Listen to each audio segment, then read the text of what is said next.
Hello everyone, my name is Swati. I am a patent agent and 5 years of experience in IPR field. सबसे पहले wish you a very happy and prosperous new year.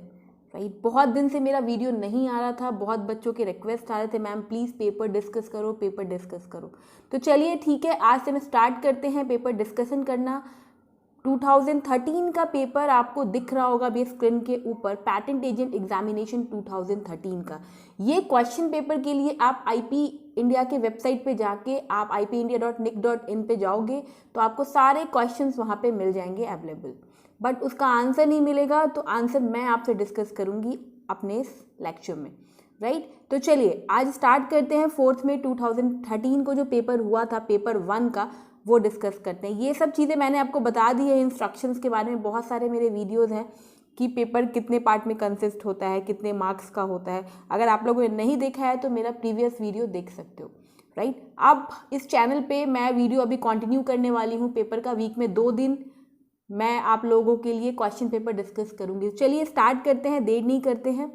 Part A में जो question पूछा गया था, first question, ठीक है, ध्यान से सुनना। क्वेश्चन पेपर आप सबको मिल जाएगा, आंसर मैं बोल रही हूँ उसको ध्यान से सुनिएगा, वीडियो को पीछे जाके देखिए और आंसर्स लिखिए, ठीक है, आपको इससे इजी होगी। राइट, तो चलिए फर्स्ट क्वेश्चन क्या है। फर्स्ट क्वेश्चन कहता है the statement and undertaking regarding the filing of foreign application by an applicant shall be filed. बोलता है कि कोई भी स्टेटमेंट और अंडरटेकिंग जब हम लेते हैं किसके रिगार्डिंग, जो भी फॉरेन एप्लीकेशन की फाइलिंग होती है। यहाँ पे ये ध्यान रखना बच्चों, फॉरेन एप्लीकेशन की बात हो रही है, बाय एन एप्लीकेंट, एप्लीकेंट के थ्रू, वो शैल बी फाइल्ड। 4 ऑप्शन आपके पास है। पहला है with in 6 month of the filing of such application, ठीक है। दूसरा है immediately after grant of the foreign patent. Third है simultaneously on the date of foreign filing, and the D option is within 1 year of the filing. सोचिए इसका answer क्या होगा। Statement और अंडरटेकिंग का जब हम फॉर्म देते हैं फॉरेन एप्लीकेशन की फाइलिंग में, तो एप्लीकेंट क्या चीज़ फाइल करता है, ठीक है। इन 4 ऑप्शन में से क्या होगा, तो the correct answer is option C, simultaneously उनको करना होता है on the date of foreign filing के साथ साथ स्टेटमेंट और अंडरटेकिंग का आपको फॉर्म देना पड़ेगा। तो 3 ऑप्शन आपके गलत है, A B D C is the right answer, तो आप टिक लगा लीजिए सी। चलिए सेकंड पे चलते हैं, ध्यान से आंसर सुनिएगा क्योंकि इसका आंसर आपको कहीं नहीं मिलेगा। राइट, आईपी इंडिया पे सिर्फ क्वेश्चंस अवेलेबल है। सेकेंड क्वेश्चन की तरफ चलते हैं। सेकेंड क्वेश्चन कहता है डिविजनल एप्लीकेशन में be filed by the applicant. जब डिविजनल एप्लीकेशन हम फाइल करते हैं एप्लीकेंट के थ्रू, तो इन ऑप्शंस में से आंसर क्या होगा। पहला बोलता है with in 6 month from the date of filing provisional application. क्या 6 मंथ पहले date of filing provisional application की हमें फाइल करना पड़ता है क्या एप्लीकेंट को। या दूसरा ऑप्शन कहता है 31 month of the filing of conventional application. तीसरा कहता है any time before the grant of patent on the first mention application, and the fourth option is before the publication of the patent app. देखो कोई भी divisional application जब applicant file करता है ना, तो पब्लिकेशन से पहले, पेटेंट एप्लीकेशन के पब्लिकेशन से पहले हमें फाइल करना होता है। The correct answer is D. Right, third question की तरफ चलते हैं। डिविजनल एप्लीकेशन आपको पता होगा क्या होता है, मैंने इस पर एक वीडियो भी बनाया हुआ है तो आप देख सकते हो डिविजनल एप्लीकेशन बेसिकली होता क्या। टाइप्स ऑफ एप्लीकेशन पे मेरा वीडियो है तो आप चेक कर सकते हैं। थर्ड क्वेश्चन की तरफ चलते हैं। थर्ड क्वेश्चन है the appropriate court for institution of a suit for infringement of patent is. बोलता है कि एप्रोप्रिएट कोर्ट कौन सा है इसमें से, जो सूट जब इन्फ्रिंजमेंट का केस होता है पेटेंट पे तो उसके लिए कौन सा एप्रोप्रिएट है। देखो यहाँ पे पहला है डिस्ट्रिक्ट कोर्ट, दूसरा है हाई कोर्ट, तीसरा है आईपीएबी, और the last option is what, A और बी, ठीक है। तो क्या होगा इसका आंसर, देखो डिस्ट्रिक्ट कोर्ट एक एप्रोप्रिएट कोर्ट माना जाता है इन्फ्रिंजमेंट ऑफ पेटेंट के लिए, और आईपीएबी हाई कोर्ट के पास नहीं जाते, तो the answer is A and C, ठीक है।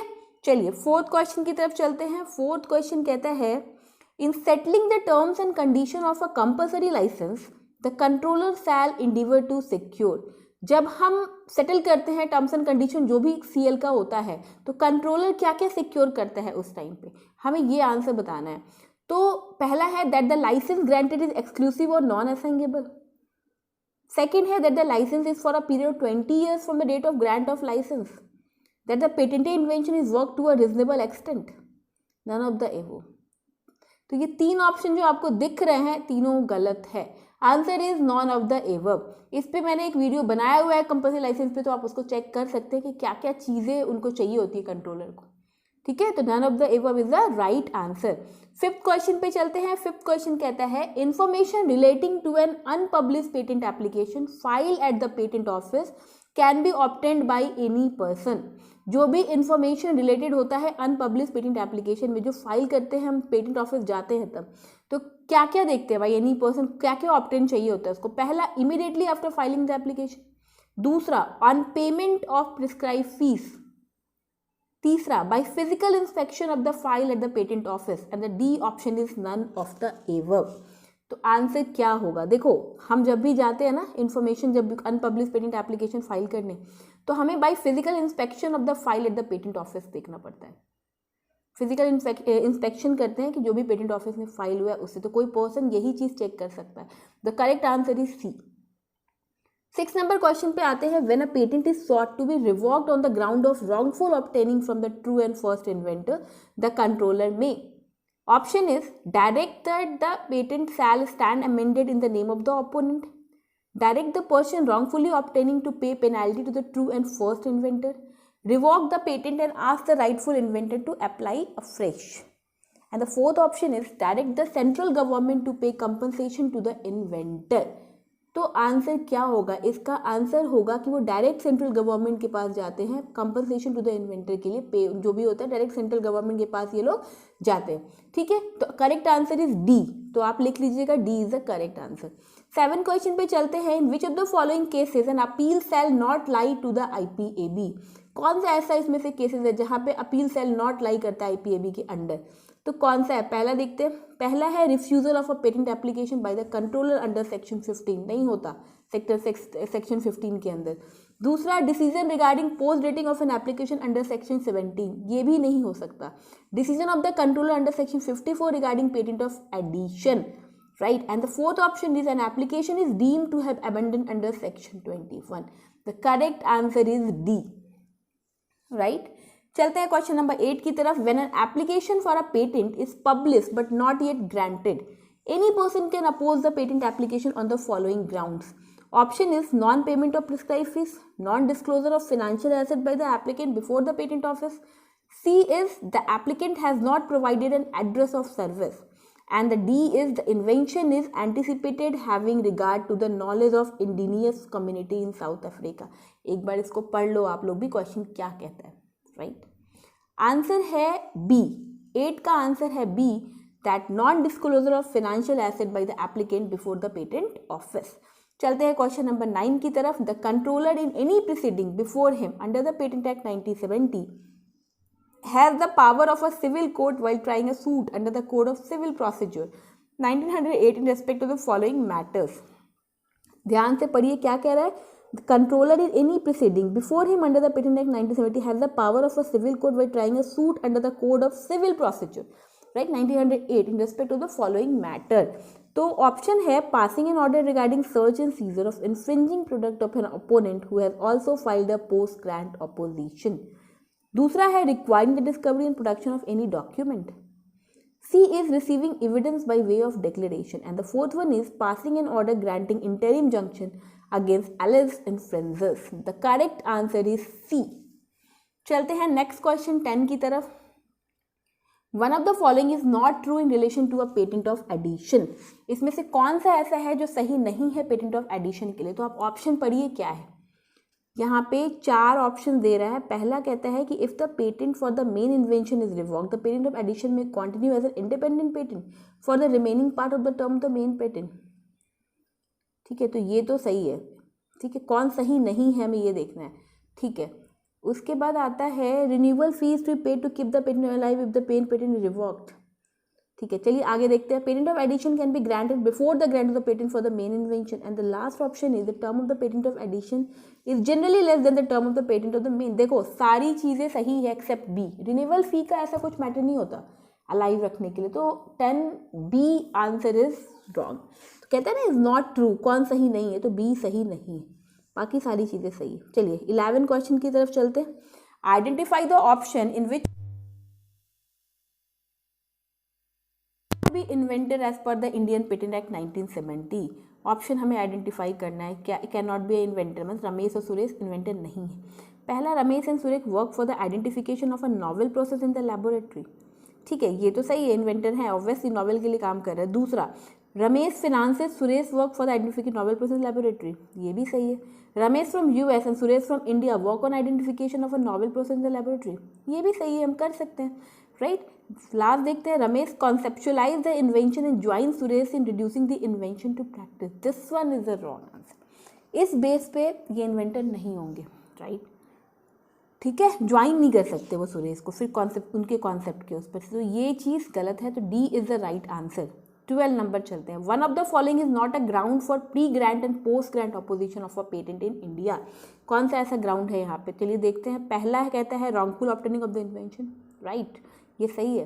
दूसरा, नॉन डिस्क्लोजर और wrong mention of the source of geographical origin और biological matter use for the invention, ये भी सही है। Complete specification does not sufficiently and clearly describe the invention. And the last option is invention was secretly used in India. The correct answer is C. Next question. A provisional patent specification must contain, क्या क्या contain करता है? Description of the invention, right, करता है। Claim or claim define the scope of invention. Abstract of the technical information, background। आपको मैं बता दूँ, जब भी प्रोविजनल पेटेंट स्पेसिफिकेशन फाइल करते हैं तो उसमें क्लेम की रिक्वायरमेंट बाद में पड़ती है।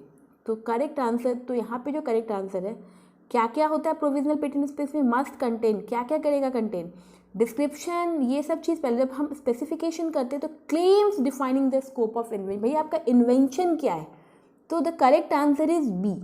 ठीक है, in case of request for permission for making patent application outside India, the controller side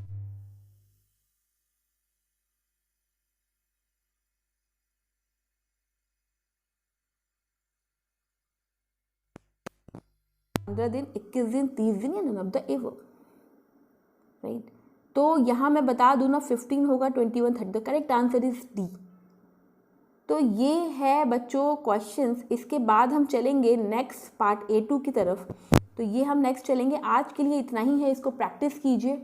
हम फिर मिलते हैं मंडे को आपसे इन चीज़ों पे। अब सैटरडे और मंडे 2 दिन मेरा वीडियो आएगा आप लोगों के लिए, तो इसको देखिए, क्योंकि फिर मेरे पास भी थोड़ी टाइम की प्रॉब्लम है, डेली मैं अपडेट नहीं कर सकती वीडियो, लेकिन हाँ 2 दिन हम डिस्कस करने वाले, तो आप लोग अवेलेबल रहना, राइट, सैटरडे और मंडे। तो आई होप ये वीडियो आपके लिए यूज़फुल होगा। आपको पता ही है, मैं फिर से बता दूं, बहुत दिन हो गया वीडियो अपडेट किए हुए। मेरे चैनल का बेसिकली पर्पस यही है कि जो बच्चे नहीं कर सकते ट्यूशन, या वो नहीं चाहते कि हम पैसे लगा के कोचिंग की तैयारी, मतलब कोचिंग में जाके पेटेंट एजेंट एग्ज़ाम की तैयारी करें, तो ये प्लेटफॉर्म बच्चों उनके लिए है जो लोग खुद से सेल्फ स्टडी कर रहे हैं पेटेंट एजेंट एग्ज़ाम के लिए। अब कोविड का जो सिचुएशन था, अब धीरे धीरे नॉर्मल होने आ रहा है, तो अभी हो सकता है मोस्ट प्रोबेबली एग्ज़ाम की डेट आ जाए। तो आप लोग अपनी प्रिपरेशन स्टार्ट कर दो, छोड़ो मत। जितनी अच्छी प्रिपरेशन करोगे, जितने अच्छे से सेक्शंस को अच्छे से पढ़ोगे, उतनी जल्दी आप फर्स्ट अटेम्प्ट में क्वालिफाई करोगे। तो आज के लिए इतना ही था। Thank you so much. मिलते हैं फिर मंडे को, तब तक के लिए। Hello everyone, my name is Swati. I am a patent agent and 5 years of experience in IPR field का। तो आज हम डिस्कस करने वाले हैं मई मंथ 2013 का paper. Hello everyone, my name is Swati. I am a patent agent and 5 years of experience in IPR field. सबसे पहले wish you a very happy and prosperous new year, right. बहुत दिन से मेरा वीडियो नहीं आ रहा था, बहुत बच्चों के रिक्वेस्ट आ रहे थे, मैम प्लीज़ पेपर डिस्कस करो, पेपर डिस्कस करो। तो चलिए ठीक है, आज से हम स्टार्ट करते हैं पेपर डिस्कशन करना। 2013 का पेपर आपको दिख रहा होगा अभी स्क्रीन के ऊपर, पेटेंट एजेंट एग्जामिनेशन 2013 का। ये क्वेश्चन पेपर के लिए आप IP इंडिया के वेबसाइट पे जाके, आप ipindia.nic.in पे जाओगे तो आपको सारे क्वेश्चंस वहाँ पे मिल जाएंगे अवेलेबल, बट उसका आंसर नहीं मिलेगा। तो आंसर मैं आपसे डिस्कस करूँगी अपने इस लेक्चर में, राइट। तो चलिए आज स्टार्ट करते हैं 4 मई 2013 को जो पेपर हुआ था, पेपर 1 का, वो डिस्कस करते हैं। ये सब चीज़ें मैंने आपको बता दी है, इंस्ट्रक्शंस के बारे में बहुत सारे मेरे वीडियोस हैं कि पेपर कितने पार्ट में कंसिस्ट होता है, कितने मार्क्स का होता है। अगर आप लोगों ने नहीं देखा है तो मेरा प्रीवियस वीडियो देख सकते हो, राइट। अब इस चैनल पे मैं वीडियो अभी कंटिन्यू करने वाली हूँ पेपर का। वीक में 2 दिन मैं आप लोगों के लिए क्वेश्चन पेपर डिस्कस करूँगी। चलिए स्टार्ट करते हैं, देर नहीं करते हैं। पार्ट A में जो क्वेश्चन पूछा गया था, फर्स्ट क्वेश्चन ठीक है, ध्यान से सुनना, क्वेश्चन पेपर आप सबको मिल जाएगा, आंसर मैं बोल रही हूँ उसको ध्यान से सुनिएगा, वीडियो को पीछे जाके देखिए और आंसर्स लिखिए, ठीक है, आपको इससे इजी होगी, राइट। तो चलिए फर्स्ट क्वेश्चन क्या है, फर्स्ट क्वेश्चन कहता है the statement and undertaking regarding the filing of foreign application by an applicant shall be filed. बोलता है कि कोई भी स्टेटमेंट और अंडरटेकिंग जब हम लेते हैं किसके रिगार्डिंग, जो भी फॉरेन एप्लीकेशन की फाइलिंग होती है, यहाँ पे ये ध्यान रखना बच्चों, फॉरेन एप्लीकेशन की बात हो रही है, बाय एन एप्लीकेंट, एप्लीकेंट के थ्रू, वो शैल बी फाइल्ड। 4 ऑप्शन आपके पास है, पहला है with in 6 month of the filing of such application, ठीक है, दूसरा है immediately after grant of the foreign patent, third है simultaneously on the date of foreign filing, and the D option is within 1 year of the filing. सोचिए इसका answer क्या होगा। Statement of undertaking का जब हम फॉर्म देते हैं फॉरेन एप्लीकेशन की फाइलिंग में, तो एप्लीकेंट क्या चीज फाइल करता है, ठीक है, इन 4 ऑप्शन में से क्या होगा, तो the correct answer is option C, simultaneously उनको करना होता है on the date of foreign filing के साथ साथ स्टेटमेंट और अंडरटेकिंग का आपको फॉर्म देना पड़ेगा। तो 3 ऑप्शन आपके गलत है, A B D C is the right answer, तो आप टिक लगा लीजिए सी। चलिए सेकंड पे चलते हैं, ध्यान से आंसर सुनिएगा क्योंकि इसका आंसर आपको कहीं नहीं मिलेगा, राइट, आईपी इंडिया पे सिर्फ क्वेश्चंस अवेलेबल है। सेकंड क्वेश्चन की तरफ चलते हैं। सेकंड क्वेश्चन कहता है डिविजनल एप्लीकेशन में be filed by the applicant. जब डिविजनल एप्लीकेशन हम फाइल करते हैं एप्लीकेंट के थ्रू, तो इन ऑप्शंस में से आंसर क्या होगा। पहला बोलता है with in 6 month from the date of filing provisional application. क्या 6 मंथ पहले date of filing provisional application की हमें फाइल करना पड़ता है क्या एप्लीकेंट को, या दूसरा ऑप्शन कहता है 31 month of the filing of conventional application. तीसरा कहता है any time before the grant of patent on the first mention application, and the fourth option is before the publication of the patent app. देखो कोई भी divisional application जब applicant file करता है ना, तो पब्लिकेशन से पहले, पेटेंट एप्लीकेशन के पब्लिकेशन से पहले हमें फाइल करना होता है। The correct answer is D, right. Third question की तरफ चलते हैं। डिविजनल एप्लीकेशन आपको पता होगा क्या होता है, मैंने इस पर एक वीडियो भी बनाया हुआ है, तो आप देख सकते हो डिविजनल एप्लीकेशन बेसिकली होता क्या। टाइप्स ऑफ एप्लीकेशन पे मेरा वीडियो है, तो आप चेक कर सकते हैं। थर्ड क्वेश्चन की तरफ चलते हैं। थर्ड क्वेश्चन है the appropriate court for institution of a suit for infringement of patent is. बोलता है कि एप्रोप्रिएट कोर्ट कौन सा है इसमें से, जो सूट जब इन्फ्रिंजमेंट का केस होता है पेटेंट पे, तो उसके लिए कौन सा एप्रोप्रिएट है। देखो यहाँ पे पहला है डिस्ट्रिक्ट कोर्ट, दूसरा है हाई कोर्ट, तीसरा है IPAB, और the last option is what, A और बी, ठीक है। तो क्या होगा इसका आंसर, देखो डिस्ट्रिक्ट कोर्ट एक एप्रोप्रिएट कोर्ट माना जाता है इन्फ्रिंजमेंट ऑफ पेटेंट के लिए, और IPAB हाई कोर्ट के पास नहीं जाते, तो the answer is A and C, ठीक है। चलिए फोर्थ क्वेश्चन की तरफ चलते हैं। फोर्थ क्वेश्चन कहता है in settling the terms and condition of a compulsory licence the controller shall endeavour to secure. जब हम सेटल करते हैं टर्म्स एंड कंडीशन जो भी CL का होता है, तो कंट्रोलर क्या क्या सिक्योर करता है उस टाइम पे, हमें ये आंसर बताना है। तो पहला है that the licence granted is exclusive और नॉन असाइनेबल। सेकेंड है that the licence is for a period of 20 years from the date of grant of licence, that the patented invention is work to a reasonable extent, none of the above.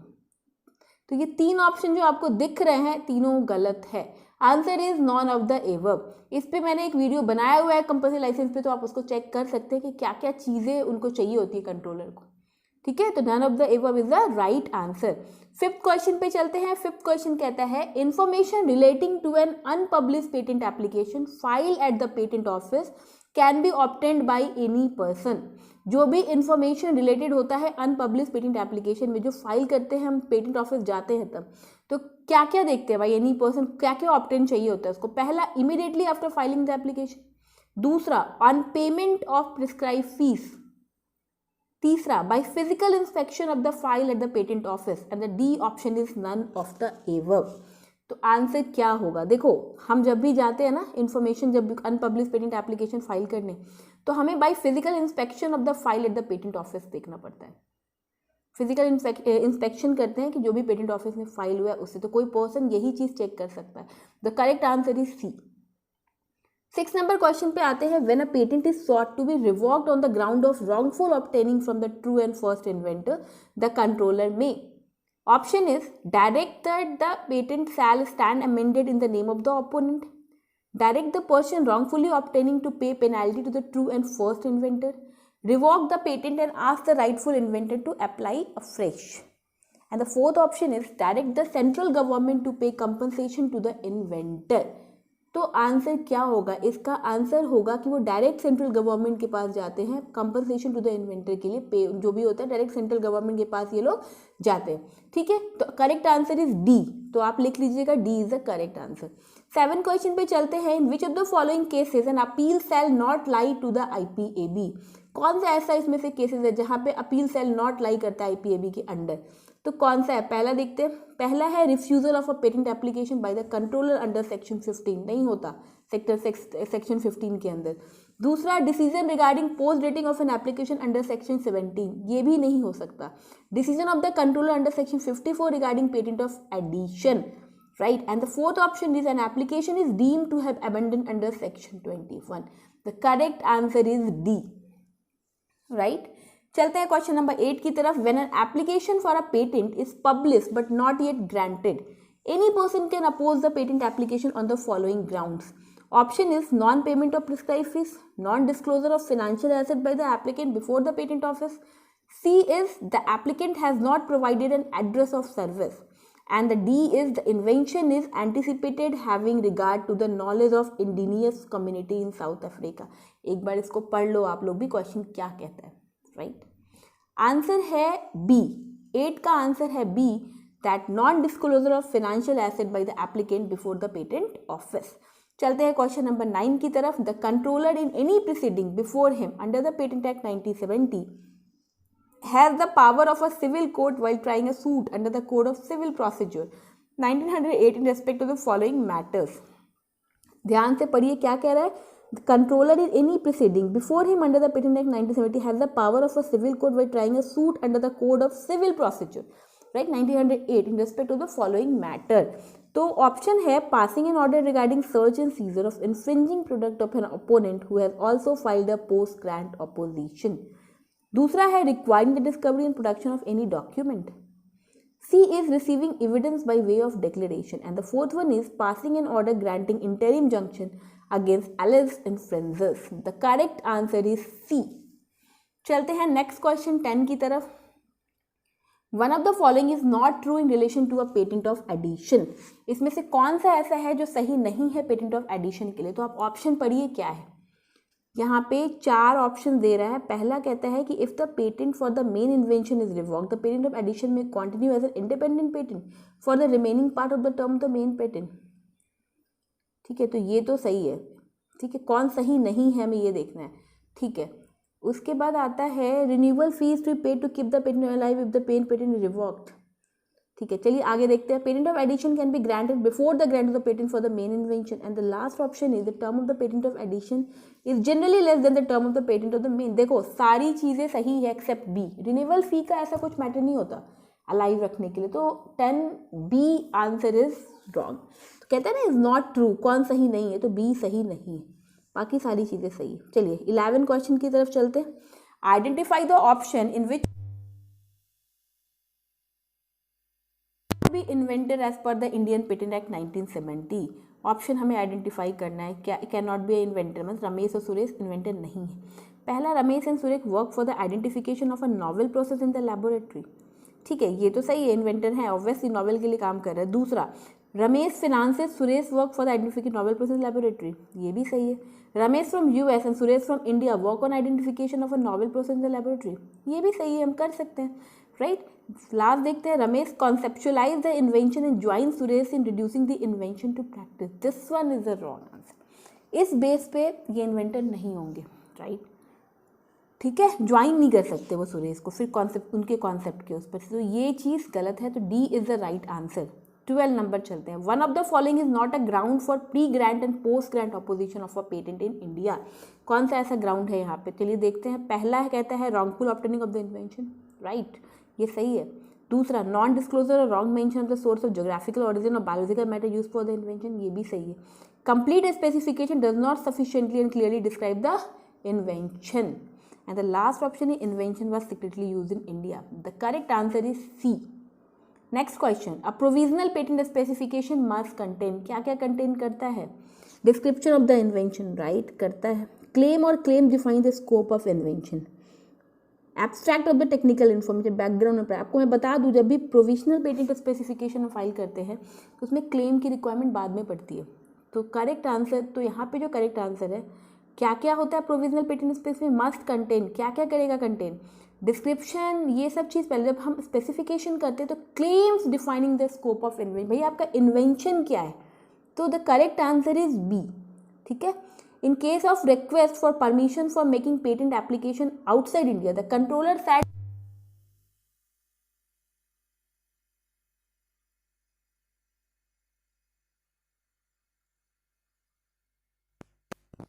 15 दिन, 21 दिन, 30 दिन या none of the above, right.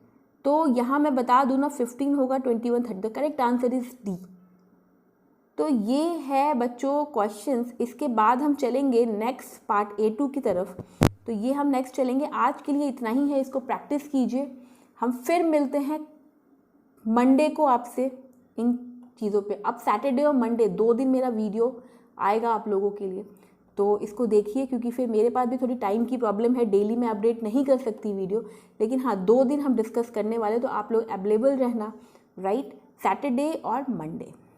तो I hope ये video आपके लिए useful होगा। आपको पता ही है, मैं फिर से बता दूं, बहुत दिन हो गया वीडियो अपडेट किए हुए। मेरे चैनल का बेसिकली पर्पस यही है कि जो बच्चे नहीं कर सकते ट्यूशन, या वो नहीं चाहते कि हम पैसे लगा के कोचिंग की तैयारी, मतलब कोचिंग में जाके पैटेंट एजेंट एग्ज़ाम की तैयारी करें, तो ये प्लेटफॉर्म बच्चों उनके लिए है जो लोग खुद से सेल्फ स्टडी कर रहे हैं पैटेंट एजेंट एग्ज़ाम के लिए। अब कोविड का जो सिचुएशन था, अब धीरे धीरे नॉर्मल होने आ रहा है, तो अभी हो सकता है मोस्ट प्रोबेबली एग्ज़ाम की डेट आ जाए। तो आप लोग अपनी प्रिपरेशन स्टार्ट कर दो, छोड़ो मत। जितनी अच्छी प्रिपरेशन करोगे, जितने अच्छे से सेक्शंस को अच्छे से पढ़ोगे, उतनी जल्दी आप फर्स्ट अटेम्प्ट में क्वालिफाई करोगे।